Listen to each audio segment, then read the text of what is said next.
This presentation is specifically around the saliva testing in schools and what the strategy is and the logic behind certain decisions and why we are proceeding the way that we are. The overall objective of this strategy is to allow us to screen sections of the school population in an overall 4-week period in order for us to identify if there is anyone who may have the virus that causes COVID-19 in their system. This will allow us to help the health officials in the Ministry of Health to properly identify people who may be asymptomatic and have gone undetected, as well as those who may be actually symptomatic but may not consider their symptoms to be linked to COVID. It also allows health officials to swiftly identify exposure risk and put in proper protocols needed to isolate those individuals that have tested positive. I know we've gone through a whole outbreak now, which actually started off, had the schools involved at the early part of it. And it was a very broad brush where if there was a positive case or more than one positive case in a year, that the whole year group was quarantined. Part of that reasoning was because they wasn't sure on what the exposure risk was. By doing routine screening, we should have a better idea of what's going on. So the screening process that we are going to use is the Saliva Pcr test. This is a test that is less invasive. You are not allowed to eat, drink, chew gum, and for obviously the adults in the schools, smoke at least 30 minutes before the test. That's kind of the only one restriction. And the way that we design with the schools when we're going to come to test and the timing, we try to make it that it's as easy as possible to ensure that no one should have been able to eat, drink, or chew gum in the last 30 minutes. The test involves spitting saliva into a tube, and these kits are provided by the government from the Ministry of Health. These are the same exact kits that are being used currently at the community sites at Pinner's Wharf and Star of India. Samples are sealed and sent to the lab to be tested for SARS-CoV-2.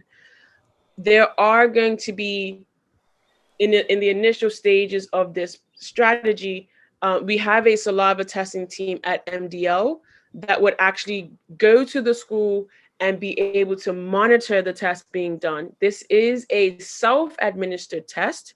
So the person being tested does it themselves, but it is a monitored test. The results of the test will be sent to the parent via email if they are negative, with the appropriate turnaround time of approximately 24 hours. And sometimes you will get results prior to that. If the results of the test are positive, the person will be contacted by their doctor, and that's why it's important that that information is given to the school if you decide to participate, so that if that is the situation, there can be some swift communication. And at the same time is shared by myself, actually, with the Ministry of Health officials so that they can start the contact tracing process. A nasopharyngeal test will be scheduled, hopefully the next day or 2 days later, to confirm the results of the screening. The real reason for that is because at the moment, there has not yet been an official statement by PAHO that saliva testing should be a diagnostic test. So that's why we're using it as a screening process. And in order for it to become an official result, we would need to do a nasopharyngeal swab. For certain children, they can also opt in to have an oropharyngeal swab, so it doesn't have to go down their nose. Please also note at the bottom, as you can see in red, that all test results are sent to the private physician or GP of your choice, so that they are included in this process and are able to ensure that the overall health of your child is considered when contact tracing is done. Okay, so how can the schools help? Prior to this town hall, we have met with the commissioner and the heads of the Ministry of Education, as well as the staff in Department of Education, as well as the private schools. And we've all come to this agreement that this is the way we're going to move forward. So the goal is that we will test 25% of the student population each week. That is our goal. What that means is that we will actually, across year levels, test that 25% so that each classroom is actually being looked at each week. From a logistics standpoint, it might be easier to just test all of M1 today, and then all of M2 next week, and then all of M3 the week after. But if we leave a class for 3 to 4 weeks, a lot could happen in that time. And so that's why we want to test each year level at least 25% over that week, and then over the month it ends up being we're screening the whole year level. So what we've asked the schools to do, and everyone has been very cooperative thus far, is to place students in a proportionate testing group for each week of testing. What we suggested is that they, group it by last name. That's a very random way to group students. And so you may find that one week we do A to F, and then it's G to L, M to S, or T to Z. And the unique thing about this is we're letting the schools take the lead on this. Each school population is compromised differently, and they are doing a fantastic job of working with us to make sure that we get these weekly breakdowns of the students. This list is then provided to us of the staff and the students that will be tested each week, so that we can have this in our system. We can create the forms and labels needed for the test samples. And when the testing day arrives, it's a very smooth process in order to get the test done. So that's students. Teachers are being handled a little bit differently, because we recognize that there are differences in the risk level that different teachers pose in terms of COVID. And so all the teachers are actually put into different risk categories depending on how they move throughout the school building. So, for example, school principals or administrators may actually be in a higher risk because they may move around a lot more, like PE teachers is another example, versus a classroom teacher who may just be with one class. We would consider them a bit of a lower risk. This list is also provided to us so that we can make sure we have all their paperwork provided for the day of testing. A designated place or room for the testing is useful. We have done that thus far. We've had some schools put up tents outside so that we can be in an open space. And then what we do as well is we allow the principals and administrators to know in advance what day testing is happening. So the idea is that each week it will be the same day and time frame that testing will happen, so it's consistent. And that allows the parents and the students of the schools to know, okay, this is testing time. Separate list of students in ASD or functional skills classrooms will be provided so that we can accommodate them. What we found from the testing we did before the Easter break is that demographic does tend to struggle a bit to actually salivate, and recognizing that we still would like to offer them a test if their parents have given consent. We have arranged for them to get a buccal swab so they don't have to salivate. It's a little bit easier. It's a similar concept that we use for rest homes. The actual staff, they have to spit into the tubes, but the residents do not. We don't expect them to try to do that. They actually get the buccal swab as well. So going back to the teachers and how we're trying to group them in terms of risk, we have 3 different levels: a high risk level, medium risk level, and a low risk level. And those levels are correlated to how often we will test those staff members. So if a staff member is high risk, we are looking to test them once a week. If a staff member is medium risk, every 2 weeks. And if they are low risk, they will get tested once a month along with all of the students as well. So our main logic in how we categorize high, medium, and low is depicted here in this slide. So if you can see, we have 5 different class bubbles that we've shown, and each of them have a teacher that only interacts with them. They will be considered a low risk staff or teacher because they are kept within the bubble.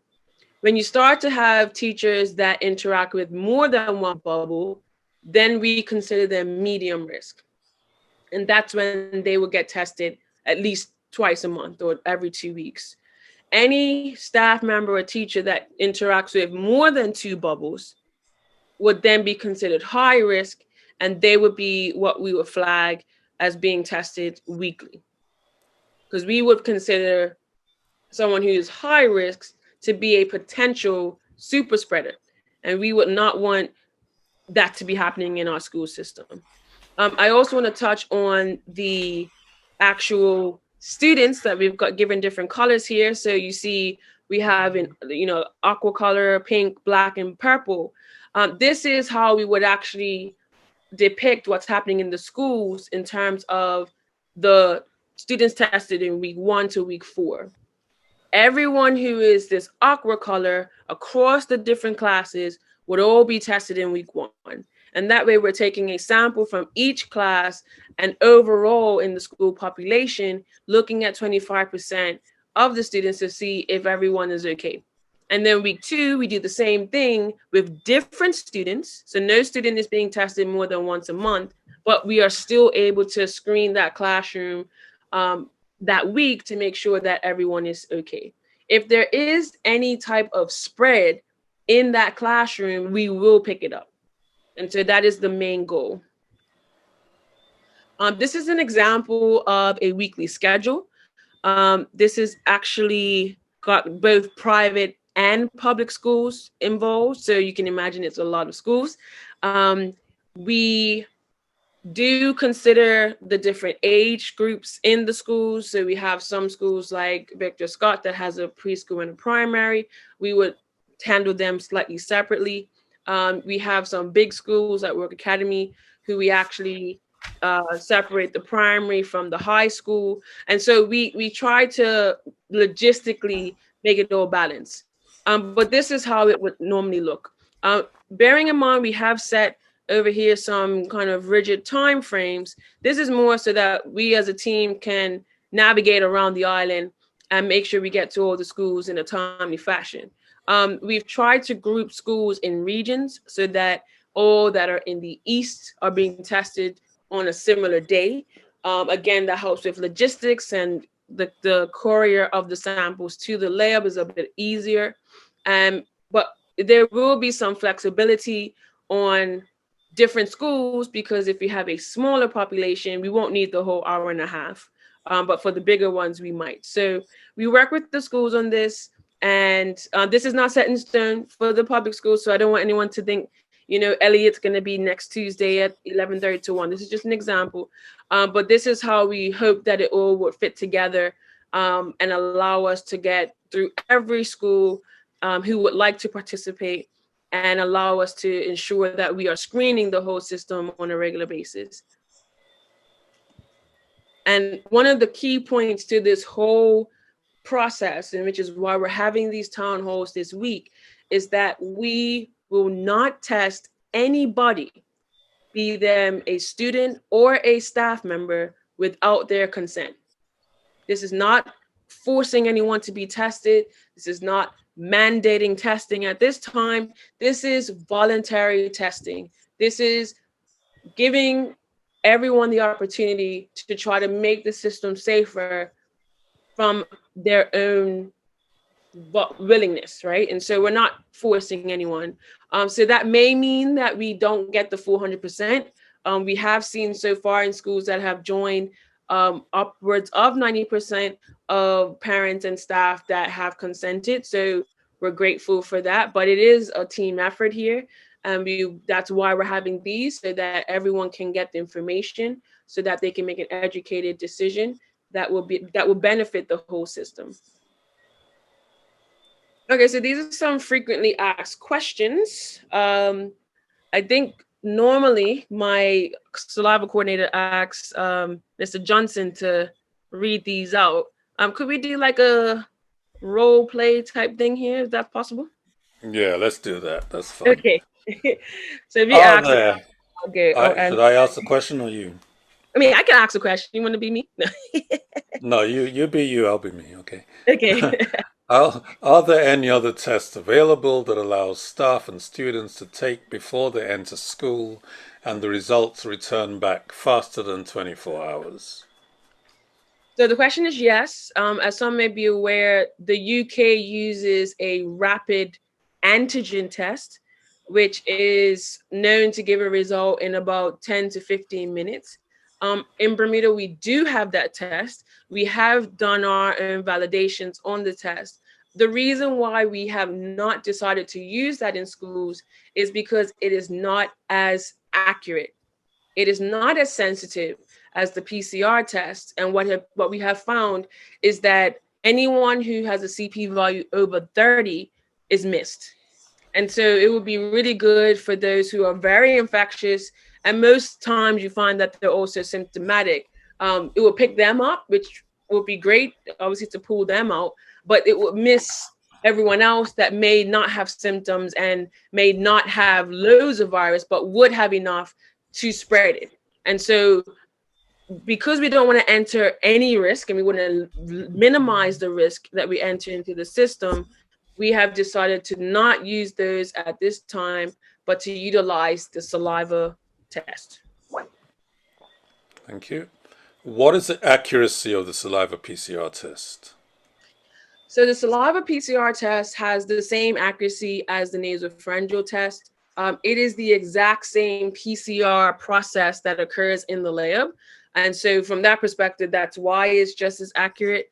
There has been lots of studies worldwide, and also in Bermuda, we've done our own more recent studies that show it's just as accurate. In this outbreak alone, we have pretty much everyone that has been saliva positive has been confirmed. So the only difference is that it's a less invasive test, a lot easier to be done. And that's why we're hopefully using this in schools to do the screening. Great. Why do we need to take the nasopharyngeal PCR test if the saliva test is accurate? That's a really good question.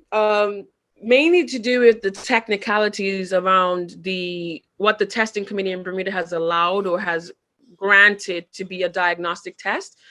They take their direction from PAHO, who is the Pan American Health Organization, which is in charge of the Caribbean. And they have not yet declared that the saliva test is a diagnostic tool for COVID. And so that's why it's not officially recognized as a test on its own. And so that's why we have to do a nasopharyngeal test to now make it an official diagnostic result. But as I said just now, what we found is that there is pretty much 100% correlation.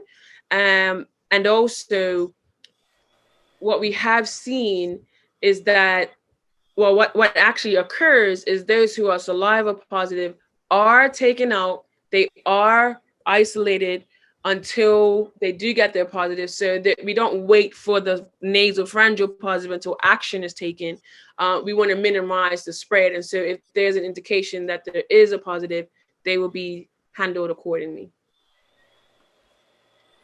Thank you. What happens if a member of staff or a student is tested positive and they've already been at school? Right, which is the situation right now because the school is back in. So the way the process works is when I receive, I'm the person that actually calls all positive results for the MDL. When I see the age, I will then check to see what school and what year level they are. When I report the result to the ministry, I will report that at the same time. What that allows is for the Ministry of Health to then contact the Ministry of Education to let them know if they're a public school, and if they're a private school, the Ministry of Health can then contact the school directly.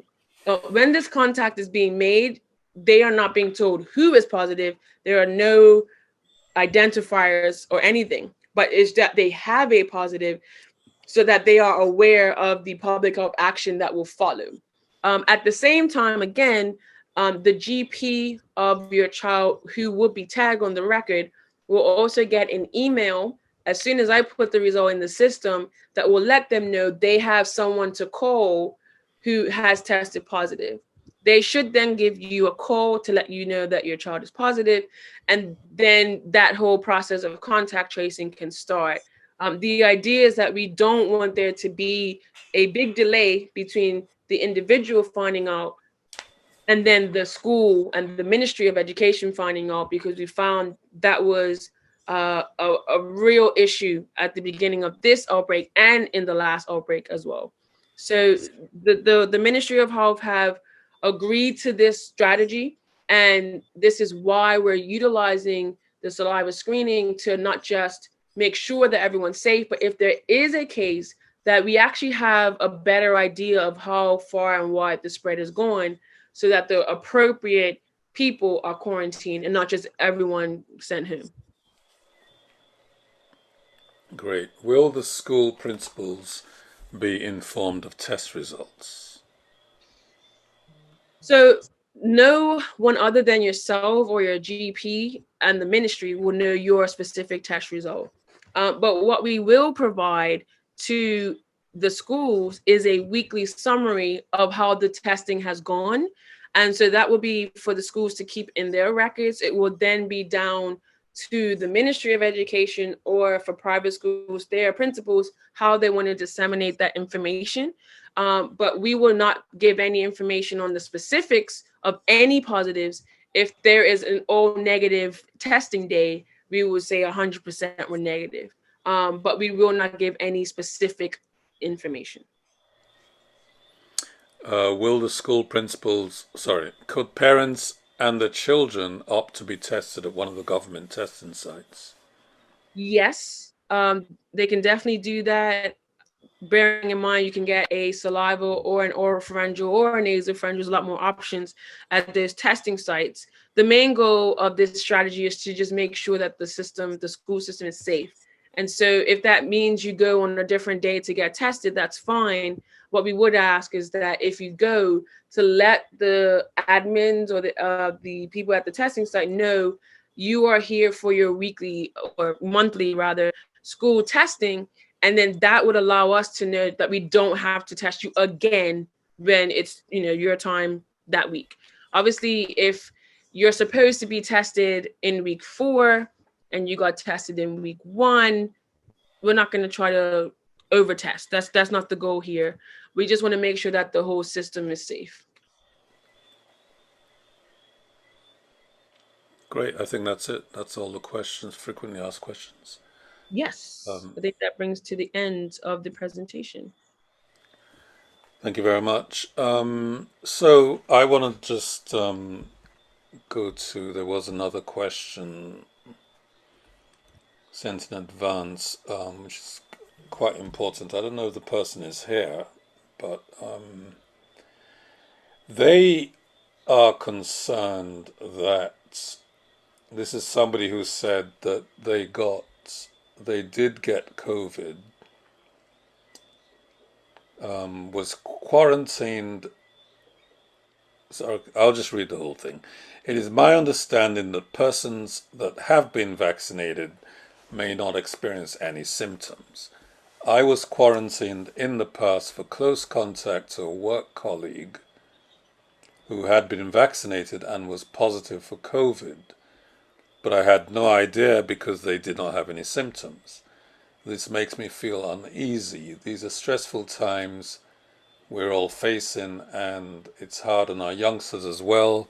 We must all do our parts to stay safe. And the question is, if a child has to be tested for any reason, such as possible close contact, will they be asked to stay home until they receive a negative result? So I can address the question first. Yes, if anyone is a part of a potential outbreak or cluster, they will still be handled via the normal route where the Ministry of Health will contact them. They will actually be booked at Bull's Head site. They will have to get a nasal pharyngeal swab or an oral pharyngeal swab. And then if it's negative or positive, then the actions are taken accordingly. The saliva screening is not to replace that process.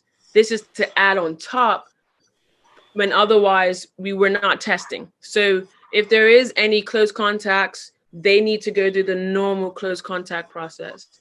As for the other comment about the vaccination and not having symptoms, that is something that has been the case from the beginning. Asymptomatic carriers have existed.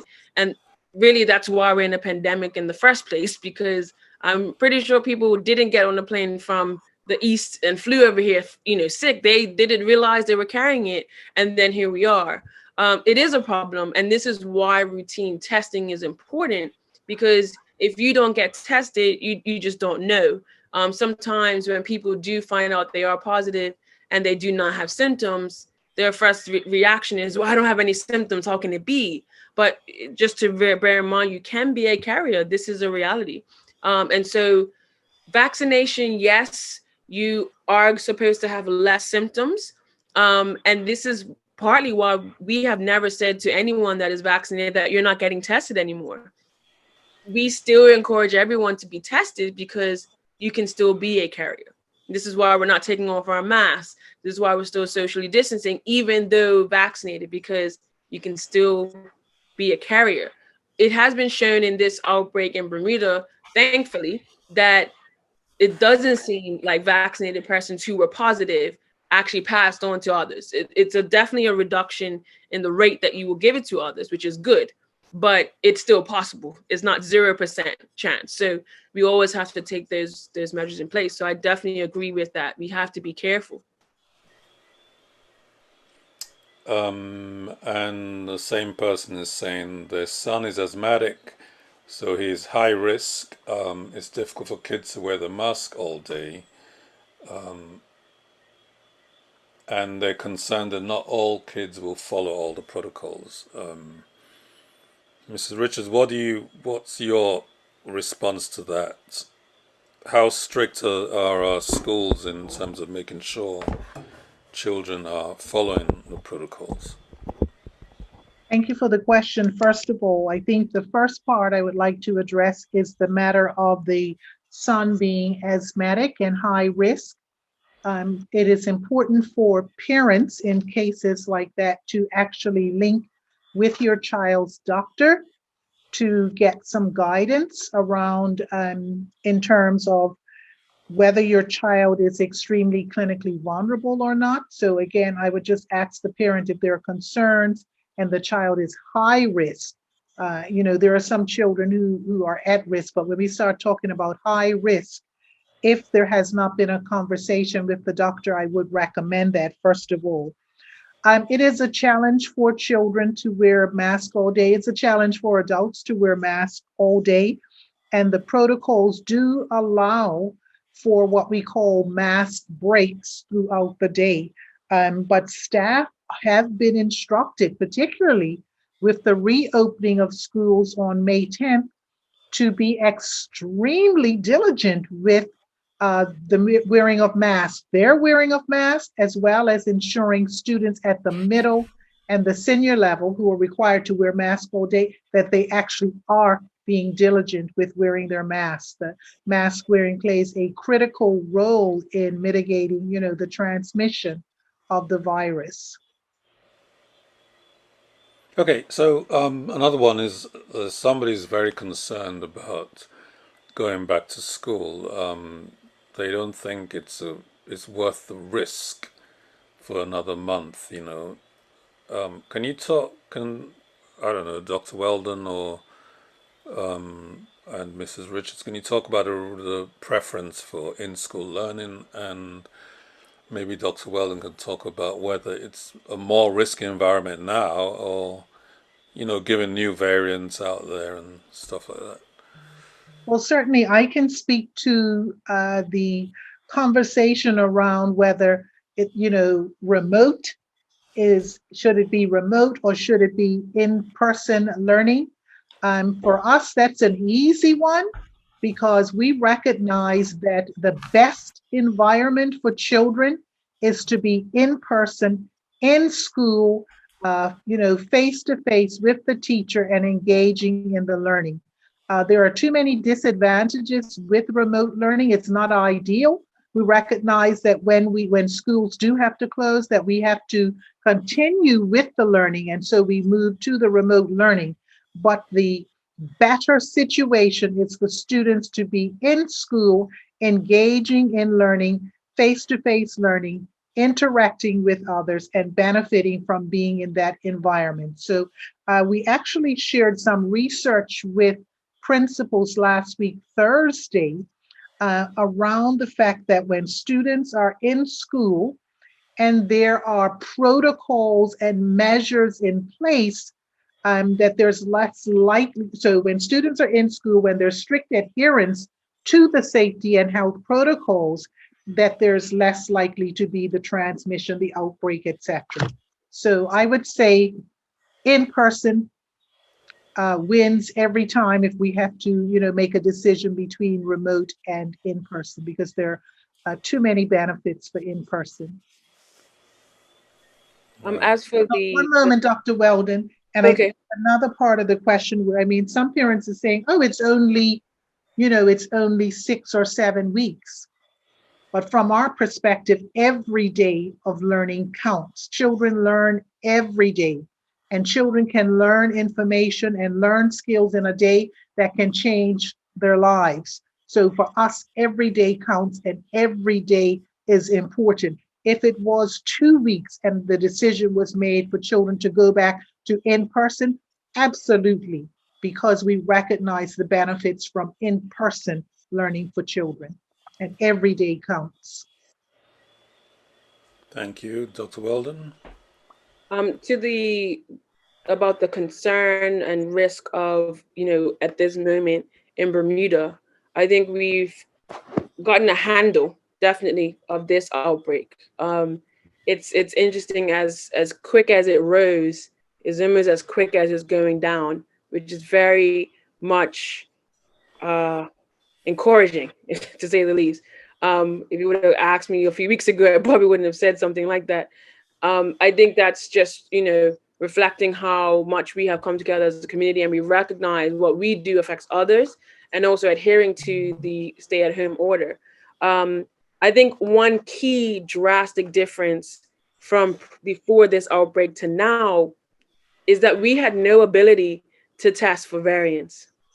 And so we knew at the beginning that, okay, this is looking interesting, and this could be something, but we had no confirmation. It was at least I think a week or so into it, actually a week and a half after it kind of kicked off, that we realized, oh, we're dealing with the UK variant here, right? And so we were kind of on the back foot with that. And that's primarily because the technology or the ability to do a rapid test to figure out the variant didn't exist until February, March, really. So we got it as soon as we could. And we're one of the first countries to have it on island. But now we do have that ability. Every single positive sample is tested for the variant to keep track of, are we getting any new ones? Are we creating our own one? Lord forbid. And we now, as of next week, it's been, declared today that the Indian variant is of a concern, a global concern. And as of next week, we will have that ability to test for that as well. So we are keeping on top of that and monitoring that closely. And so I think that's another tool in our toolbox that is allowing us to fight this off. Great. Final question, and then we can move on to the discussion around vaccines. Is a buccal swab classed as a screening tool or a diagnostic test? It is still classified as a screening tool. You may remember, if you ever traveled last summer, that if you came back without a pre-test, you actually had to get both. We collected a lot of data and shown that if you were negative, you tend to be negative on both. We did find some people who were positive on one or the other, which is not uncommon because you can shed the virus in different parts. But at this moment, any type of saliva test is non-diagnostic. It is only a nasopharyngeal PCR test in Bermuda. That's not everywhere, but at this moment, that's the stance of the testing committee. Great, thank you. You mentioned in your previous response we've not created our own variants. How does a community avoid the situation where a new variant pops up? The only way we can stop that from happening is stopping it from going into more people. The way of new variant emerges is very random. You never kind of know when it's going to happen. But the more people that are positive, the more people that the virus has entered, there's always that possibility. So the only way we can try to avoid that is to keep our cases down. So where we are now, we're doing good. We want to get away from any local transmission, and if we're just imported cases, that's fine because we have stricter measures at the border. But we want to keep it out of the community. That's the goal. And the stance of the government has changed from let's try and live with this virus because we couldn't do that. We're now trying to get rid of it in our community altogether, and that's why the border has tightened up. So the short-term message, just try to keep cases down. Let's not give it the chance to mutate. And vaccination as well, does that reduce the possibility of mutation? 100%. Because I like to use this from Dr. R. Scott's presentation. If you think of the virus as an intruder in your house, he has to enter and then he has to roam free throughout for like 2 weeks before your body can actually get a handle of what's going on if you're not vaccinated. When you are vaccinated, it's similar to he tries to break in and enter, and you're standing right there, or the policeman is standing right there at the door and saying, "Where are you going?" And he, handcuffs him and takes him out. So he doesn't have the ability inside of you to even multiply and then have that chance to mutate. So that's where vaccination is actually very, very important. Not only for, we're hearing about herd immunity, but it also prevents us very largely from having our own variant, because we don't want to be known for having our own variant, that's for sure. No. Okay, so can I just go back to the follow-up on the question about the buccal swab? For students with special needs, okay, will they require nasal tests if the swab is positive? And the concern is that some of them don't have good head control. So for children and for those who medically cannot get a nasopharyngeal swab, they also can get a oropharyngeal, so it will go through the mouth. And so that has always been there. That's the standard. So there wouldn't be a forcing of the child to get nasopharyngeal. Actually, under a certain age, it's usually the first preferred choice is the oropharyngeal swab. And so you would find that a pediatrician might be a good place to go, or at the testing sites, they do have certain staff who are specifically trained to test young children.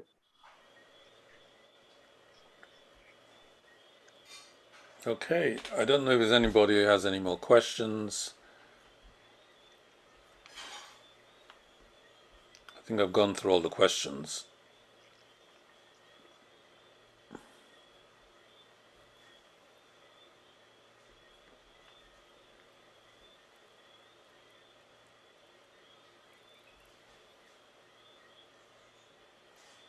Oh, sorry, can you talk about vaccination side effects and short and long term, please?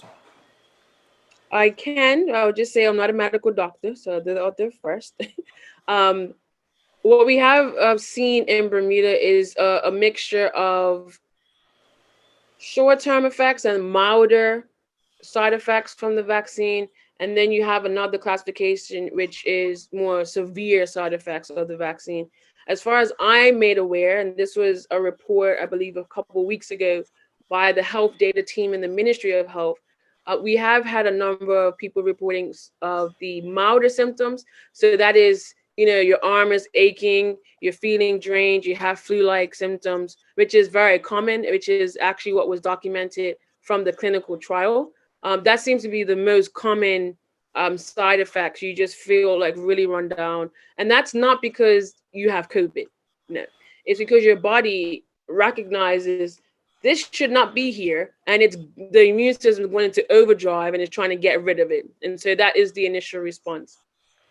As far as more severe effects or side effects of the vaccine, we have, I believe, had a number of those. I believe the number at the time was around 30-ish. And they were classified in different types of severe effects. I'm not going to quote them because I don't remember them. But those are monitored, and GPs are very much aware that if any of their patients has a severe side effect, that they need to report it, because that data needs to then be reported onwards to the UK, who's keeping track of all of that. As far as short term and long term, I know one of the main concerns for a lot of people is that this thing hasn't been around that long. How do we know that this works? How do we know that it's not gonna, change my DNA? How do we know that it's not gonna do something long term? What I can say is, from an RNA perspective, I'm an RNA scientist first. These vaccines have been studied for decades.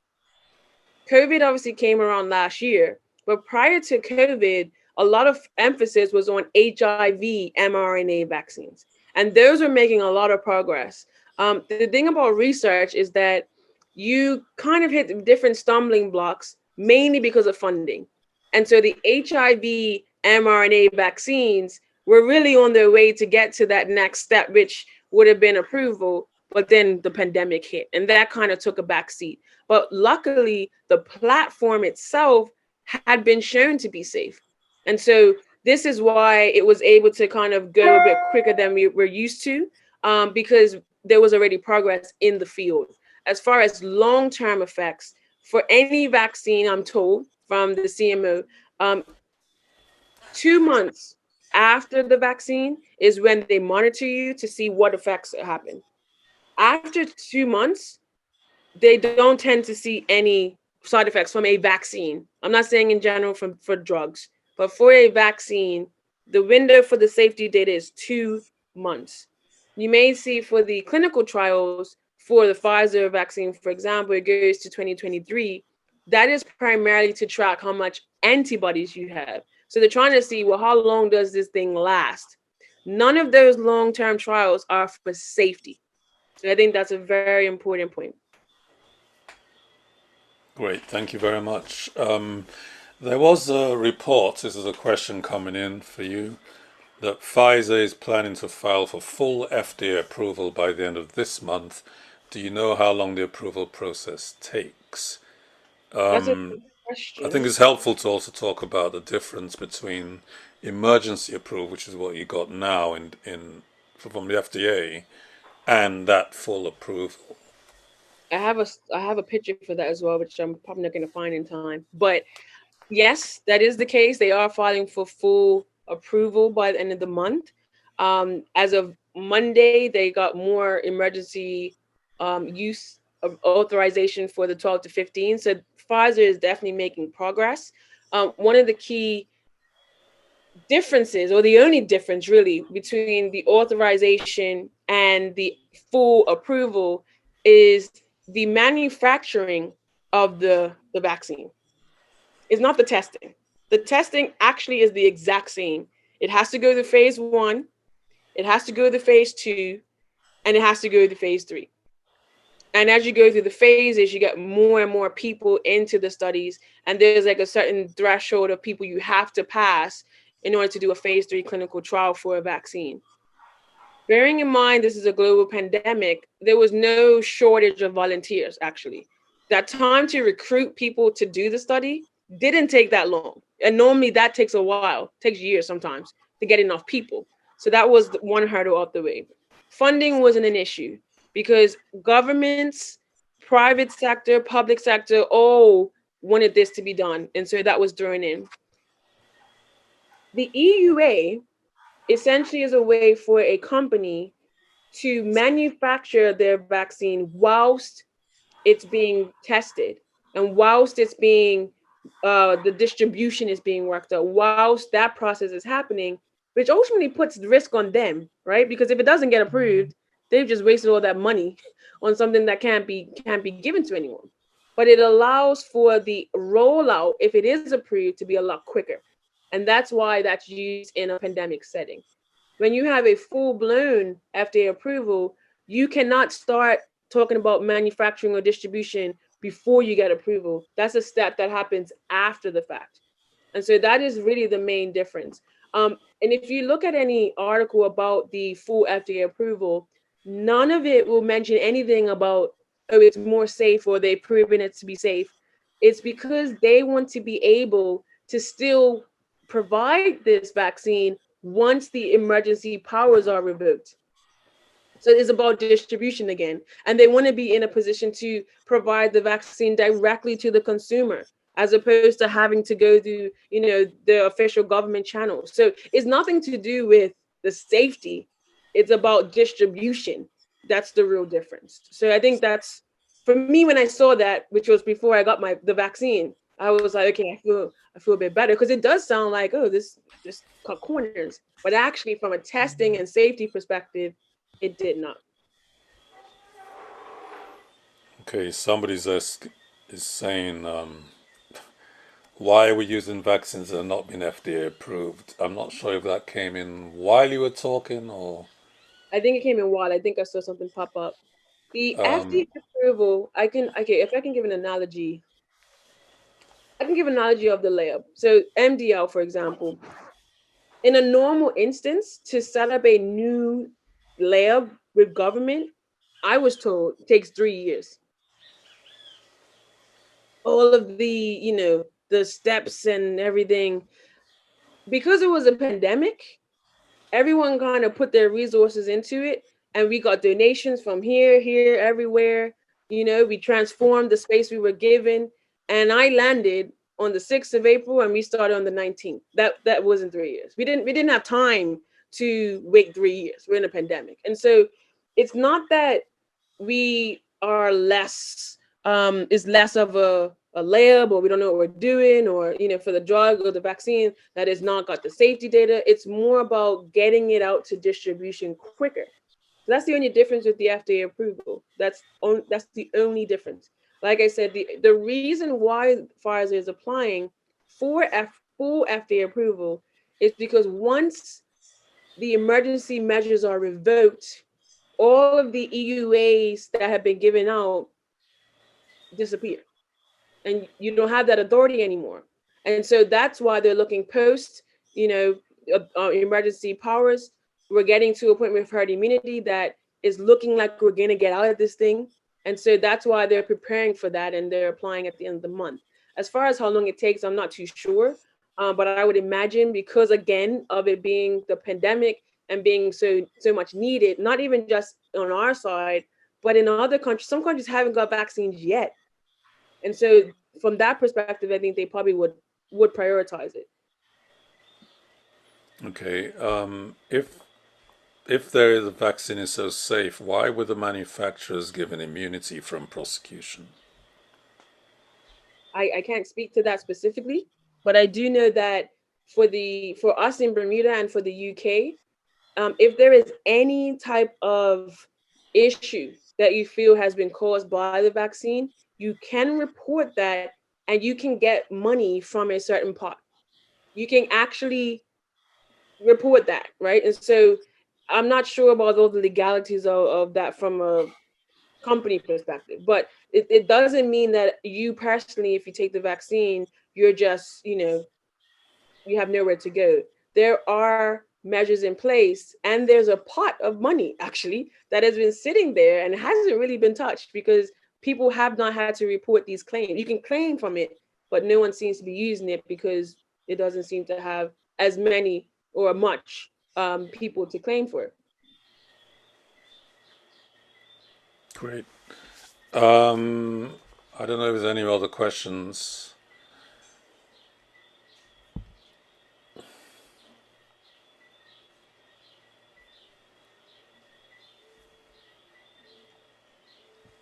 Miss Question here looks like. when the vaccination is approved for children, will they be obligated to take it from someone? As far as I'm aware, no. It's just like testing. We're saying testing isn't mandatory. And so vaccination for sure will not be mandated. Um, Children is new as well. I mean, as adults, you are not mandated, so we're not going to skip you guys and go to the children. It's still a choice. I know at the moment there is a form to fill out for interest of parents who would like their children. I think this might be the right category of school, so 12 to 15. If you have an interest for your child to get vaccinated, to let the government know so that they can see if they have enough stock or if they need to ask for more. But obligated to take it, no. There is the system the same in Europe? I mean, because I seem to recall emergency use approval only for FDA, but the European agencies, do they have a slightly different system? Is it fully approved in Europe? That's a really good question. We do focus a lot on FDA because I guess that's our closest neighbor. But you have Health Canada, you Yeah. have MHRA, which is in the UK, and you have the EU that has their own. You have Australia, the TGA, um, and I think the message really is that all of these bodies have approved this, and so that says something. Um, Over I think I checked the numbers today. There's been 1.35 billion doses of the vaccine given out so far. It's a lot of people. And so if there was any real issues, I know we will be hearing a lot more of it. I'm not saying that everyone is fine because, not everyone can medically take it. And so that's where you need to consult your doctor. But if you are medically fit and have no issues, I think you should consider it. As far as the EUA process, I'm not aware of that. I haven't heard that. I can look into that actually, but I haven't heard of a Health Canada EUA. I'm not sure. I haven't heard of that. I Yeah. think FDA has that, but I'm not sure about the other ones. Yeah, that's the impression I get, is that the Europeans have fully approved it. They don't have that kind of system. Hmm. Okay, so I think that's it, really. We have, unless there's any other questions, we got another couple of poll questions. Mrs. Richards. Thank Yes. you so much, Dr. Weldon. Mrs. Richards, go ahead, sorry. Thank you, Mr. Johnson. Parents, we and guardians, we do have two poll questions that we'd like to ask. They are, again, your responses are anonymous. The first one is, how informed do you feel about the saliva testing program? You've had an opportunity to participate this evening. How informed do you feel? Are you very informed, somewhat informed? You need more information? And secondly, do you intend to have your child participate in the saliva testing program? Yes, no, still thinking about it. So we'll give you an opportunity to share your thoughts with us around this.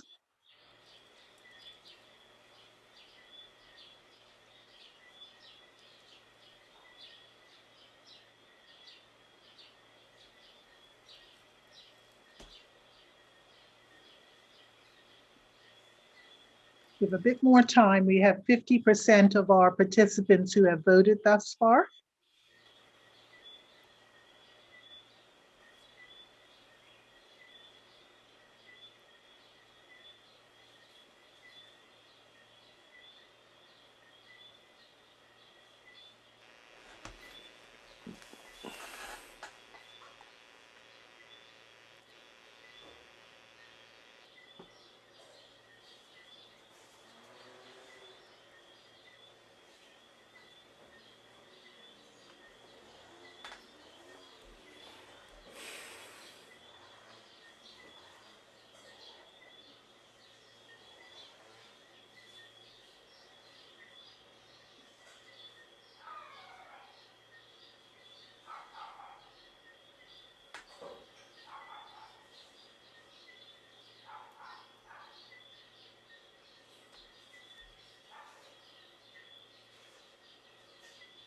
Just wait a few more seconds. think we're just about there.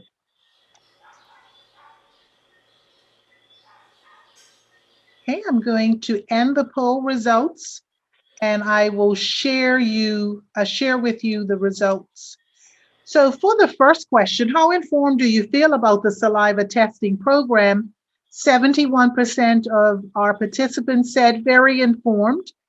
24% said somewhat informed, and then 6%, which is one individual, said they need more information. So please, you can put in the chat if you'd like additional information so that we can possibly, Mr. Johnson, send that out in the scoop. The second question, do you intend to have your child participate in the saliva testing program? We had 47% say yes. We had 35% say they're still thinking about it, and 18% say no at this time.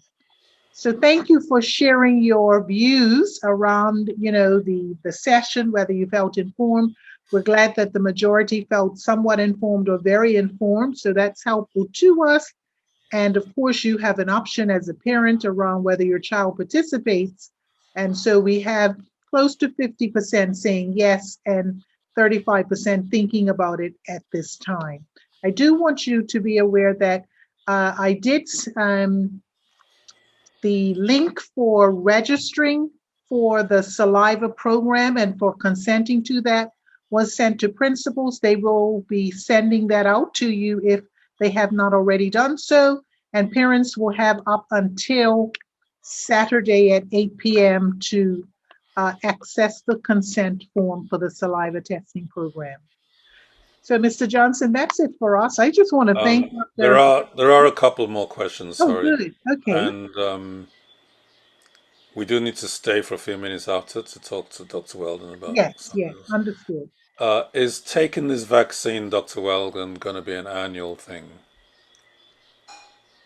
That's a question I think we can't yet answer, primarily because it hasn't been a year since the first people in the trial had taken the vaccine. I think they took it in June, so we're not far off. They are tracking a certain proportion of those who did go into the phase 3 clinical trial routinely to see what their antibody levels are like. So it's kind of a waiting game at this moment. But so far, it's looking very promising. I've seen reports of, it's as strong 6 months later. Also at 9 months that it was, up there for most of the participants. So we're kind of just waiting for it to tail off. So at this point, we're not too sure. Another one, will the vaccination be effective for the new variants? That is one of the first studies that is usually done when a new variant is discovered. I know for the UK variant, we've kind of in real world data showed that it did help. I know that Israel, when they had their data that they were collecting, also had a UK variant outbreak, so we kind of knew that we were going to be okay. And they also used the Pfizer vaccine.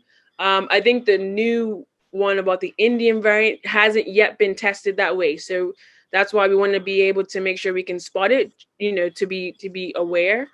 For the Brazil and South Africa variants, they also have shown in labs to be able to be protected by the vaccine. So we're hopeful that it can do its job. But again, the more cases there are elsewhere, the more new ones that pop up, it's always going to be that risk that it's going to be one that we're not going to be able to be protected against.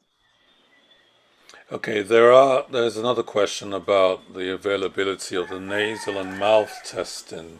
This parent is saying they've got 2 children in the school system. They're used to the nasal and swab testing, and they did not take the saliva test. Will those methods be available at school? So no. So the short answer is no. If we need to, can have a swabber available to do those, but you can imagine the skill set of someone observing a saliva test is very different from someone now conducting a swab. Part of the situation we're at now in the country is that our swabbers are really overstretched. And so that's another reason why saliva is such a great alternative. And so it is possible if it's really needed. But we are hoping that we don't, so that the swabbers can attend to anyone that are in outbreaks and clusters and our travelers. Great. Thank you very much. I think we really are done now. Oh, if a parent doesn't sign up for saliva tests by Saturday, can they do walk-in saliva tests at any time? So I'm Richard, thinking the parent is referring to, so the once deadline. the deadline is Saturday at 8, and schools will then take that information and they will prepare the schedule for when students would have their weekly testing.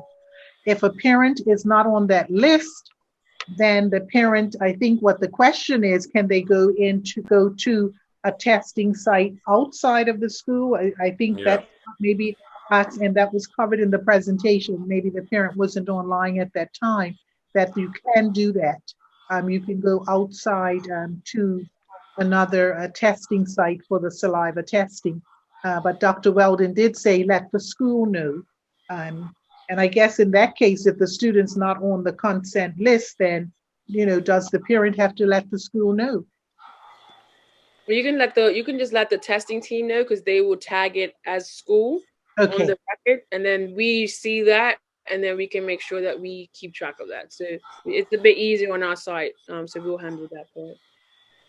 So there's a question, is the signing up what we already filled out? I'm not sure. This, the electronic form is an electronic consent form that asks for your name, address, and email address, your child's name, the doctor's name and contact information, Right. your child's school and year level, your emergency contact information. So I'm not sure what form our participant is referring to, but They would not have received it by now, would they? some parents, I know some parents have, some principals have already sent out that form, but the link to that form, but that would have only been this afternoon after 3 p.m. today. That form would not have been available prior to that. If you've missed it, well, it is going to be sent out through the scoop as well, We're correct, going to Miss? send it out to cover our bases via the scoop. Yeah. So there should be, if you receive the scoop newsletter, the next one that's coming out, which should be either tonight or tomorrow Tomorrow, I'm thinking morning, tomorrow, yeah. will have the form in it, The link to the form, yes. the link to the form. Okay, and the question is, if I decide last minute to allow my child to participate, can I send them school that day with a signed form to get tested? So we do require notice, because we have to Yeah. prepare all the paperwork and the forms and everything. From my perspective, I think it would be possible to add you to the following week. I don't see that as being a problem. If we get a form this week, we can say, okay, we will add you into week 2, for example. But that same day will be difficult, because we print the paperwork the day before. I think I got to add this though. I mean, if people are, if a lot of people are going to sign up after Saturday, it adds a lot of overheads for the people who have to administer these tests. And they need to plan it properly. And if we can't plan these things properly, then that's when safety begins to suffer. So I would encourage people to ask as many questions as you want between now and Saturday. Dr. Weldon and the team are gearing up to do this, and so we'll pass the questions on. We'll put this presentation on the YouTube channel so you can review it again, and there will be a form there for you to ask your questions. So I'm just trying to encourage people to, make some decisions as soon as you can, as soon as you feel well informed. Mr. Johnson, thank you for that, because I do recognize that the lab team, they have to be prepared. Yeah. They have to plan. But remember, the schools have to plan as well. They will be taking all of the information as starting on Monday, and then organizing children, into the weekly schedule, etc. So the challenge comes if we have persons who are coming on board after that, then they'll have to go through the process again. They'll have to reorganize again, and it becomes, so then it becomes confusing. Oh, you said my child was here, but now my child is here. Oh, we've got more coming on. So, we're going to change again. So, no, your child is good. So we really need parents to access the form by 8 o'clock on Saturday evening. Final question. What is the intended start date of the testing? In speaking with Mr. Bean, we're looking at the 24th, Monday, the 24th of May. So we only really have 2 weeks to have it all organized, basically. Well, we actually have 7 work days, really. Yeah. Okay. And we need time. We want to do it well. That's important. And time is connected with doing things well. We want schools to be able to, step out their schedule, leave it, if they have to for a day, go back, cross-reference, double check, and all of that. So we're allowing for that wiggle room. Great. Thank you very much. Thank you, Dr. Weldon. Thank you, Dr. Weldon, so much. And I know it's a sacrifice of time, but again, we truly appreciate you, the work that you're doing, and of course, the time you spent with parents this evening.